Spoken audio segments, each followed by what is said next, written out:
Hello students, you all are welcome to Mitra Sir Class Edge, and today the topic for the discussion is the atmosphere, and this is for class 9 geography. So this is very useful and important chapter for the students of class 9 in geography. First of all, in this chapter we will go through the composition structure of the atmosphere. Atmosphere का composition क्या है और atmosphere का structure क्या है, यही दो basic चीज़ के ऊपर हम लोग चलेंगे। तो जैसा हम लोग जानते हैं कि हमारा जो एटमॉस्फेयर है उसमें एटमॉस्फेयर क्या है। Atmosphere is a mixture of various gases, बहुत सारे गैसेज का मिश्रण है, जिसमें सबसे ज़्यादा अगर परसेंटेज देखा जाए तो इस एटमॉस्फेयर में नाइट्रोजन का है, that is about 78% by volume. Dry air में नाइट्रोजन का परसेंटेज है। इसके बाद दूसरा गैस जो आता है उसका नाम है ऑक्सीजन। वॉल्यूम के हिसाब से ऑक्सीजन 21% हमारे एटमॉस्फेयर में प्रेजेंट है। तो नाइट्रोजन ऑक्सीजन मिलाकर के 99% जो है ये सिर्फ दो ही गैस कवर कर लेता है।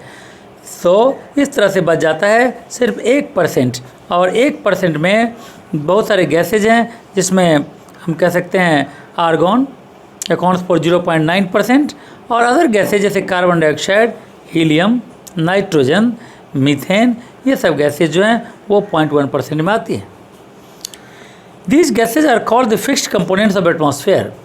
ये सारे के सारे गैसेज एटमॉस्फेयर में इनका परसेंटेज फिक्स है, so that's why they are called fixed components, because the relative proportion is constant in the lower layer of the atmosphere.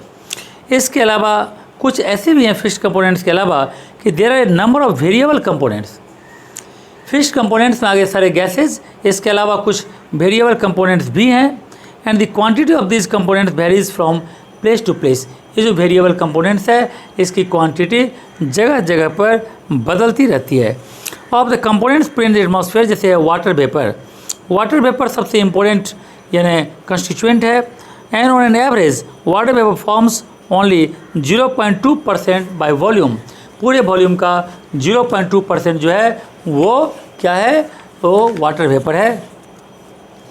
हम लोग यहाँ पर देखेंगे एक एक जो चीज़ है उसका रोल क्या है।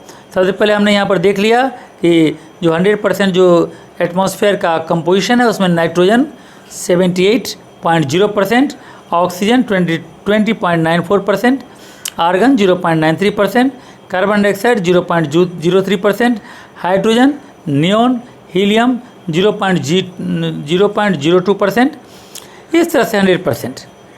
Though the component amount of water vapor does not normally exceed 4%, जो वाटर वेपर जो है वैसे तो 0.2% है, लेकिन ये कभी 4% से या किसी भी जगह पर नहीं हो सकता, लेकिन ये बहुत ही इंपॉर्टेंट रोल प्ले करता है, क्योंकि वाटर वेपर से ही क्लाउड का फॉर्मेशन होता है, और क्लाउड जब फॉर्म होता है तो उसी से रेनफॉल होता है, या अदर फॉर्म्स ऑफ प्रेसिपिटेशन भी इसी से होता है। So it has the ability to absorb और रिलीज हीट एनर्जी। ये हीट एनर्जी को एब्जॉर्ब भी कर लेता है और रिलीज़ भी करता है। तो ये एक बहुत भी वाइटल रोल है वाटर वेपर का हमारे एटमॉस्फेयर में। यानी जितना भी कॉन्डेंसेशन होता है, चाहे उससे रेनफॉल हो, क्लाउड का फॉर्मेशन हो, ये सब के सब, स्नोफॉल हो, ये सब इसी के कारण यानी वाटर वेपर के कारण ही होता है। Atmosphere also contains solid particles of dust, smoke, salt grains, pollen grains, ये सब भी यहाँ पर पाए जाते हैं। सो दिस सॉलिड पार्टिकल्स, जिसका नाम ने कहा यहाँ पर, ये solid particles scattered solar radiation, ये हमारे एटमॉस्फेयर में प्रेजेंट होता है, और सुबह के टाइम में और शाम के टाइम में जो सन का जो लाइट होता है उसका कलर रेड हो जाता है, और बाकी पूरे दिन में उसका कलर रेड नहीं होता। इसका कारण क्या है? इसका कारण ये है कि लाइट तो हर समय सन से एक ही निकलता है, सन का लाइट तो कभी रेड निकल ही नहीं सकता, लेकिन ये जो पॉलन ग्रेन्स है, या जिस तरह से ये सॉल्ट ग्रेन है, स्मोक है, डस्ट है, इससे जब ये लाइट गुजरती है तो ये मुझे यानी रेड या ऑरेंज कलर का दिखाई देता है। This solid particles scatter solar radiation, ये सोलर रेडिएशन को ये पार्टिकल्स स्कैटर कर देता है एंड कॉज रेड और orange colour in the sky, specially during the sunset और sunrise timing. Solid particles nuclei की तरह भी काम करता है for the condensation of water vapour around them. जो ड्रॉपलेट्स होता है, पानी का जो बूंद बूंद करके गिरता है, पानी वैसे ही क्यों नहीं गिरता, उसका ड्रॉप कैसे बनता है, तो इसमें भी यानी इस डस्ट पार्टिकल्स का बहुत बड़ा योगदान होता है। तो इसके अलावा जो सबसे इम्पोर्टेंट कैरेक्टर है गैसेज में वो है नाइट्रोजन। नाइट्रोजन जब यहाँ पर कॉम्बाइन होता है अदर एलिमेंट्स के साथ तो नाइट्रोजन कंपाउंड्स बनाता है, और जितने भी नाइट्रोजन कंपाउंड्स हैं ये nitrogen form the air is also use for the manufacture of nitrogenous fertiliser. इसका यूज हम लोग नाइट्रोजन फर्टिलाइजर्स के रूप में भी करते हैं, यानी हमें नाइट्रोजन से फर्टिलाइजर मिलता है। कार्बन डाइऑक्साइड भी काफ़ी यूजफुल है क्योंकि कार्बन डाइऑक्साइड आमतौर पर प्लांट्स के द्वारा यूटिलाइज किया जाता है फॉर फोटोसिंथेसिस। कार्बन डाइऑक्साइड के अभाव में फोटोसिंथेसिस नहीं हो पाएगी।